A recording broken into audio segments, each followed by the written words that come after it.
gennaio è prevista la riunione dei consigli di amministrazione della Popolare di Vicenza e di Veneto Banca, attesa una proposta di transazione per 90.000 soci con rimborsi tra il 15 e il 20% per titoli acquistati negli ultimi 10 anni. Intanto, con la chiusura delle indagini sul tracollo di Veneto Banca, i risparmiatori hanno 30 giorni di tempo per costituirsi parte civile.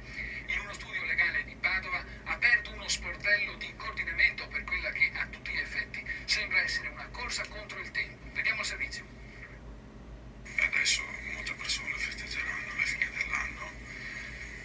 Ci sono situazioni però dove purtroppo non ci sono nemmeno i soldi per comprare un regalo per i bambini o un panettone. Chiuse le indagini da parte della Procura di Roma sulle presunte irregolarità nella gestione di Veneto Banca e il tracollo finanziario dell'istituto che ha coinvolto migliaia di risparmiatori, diventa importante il fattore tempo. È per questo che c'è chi ha deciso di rinunciare al festeggiamento del Capodanno per velocizzare il più possibile le pratiche ed evitare la prescrizione. Le imputazioni sembrerebbero quelle di aggiotaggio e di falso bilancio e questo è una notizia molto positiva per tutti i risparmiatori, in quanto consentirà di ottenere il risarcimento.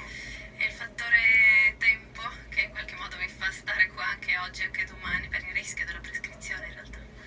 Hanno trovato degli ossi duri, noi lavoreremo oggi, stasera, domani, noi ogni carta che viene presa salviamo una persona. Siamo circa 500, siamo arrivati adesso e una cosa è certa, il 2016 è un anno bisesto, un anno funesto e si chiuderà con noi che lavoriamo. Il 2017 sarà un anno positivo per i risparmiatori che hanno perso tutto. È un invito a tutti i responsabili e alle nuove gestioni delle banche a trovare una linea di dialogo, perché adesso stiamo parlando di salvare i risparmiatori, ma dobbiamo salvare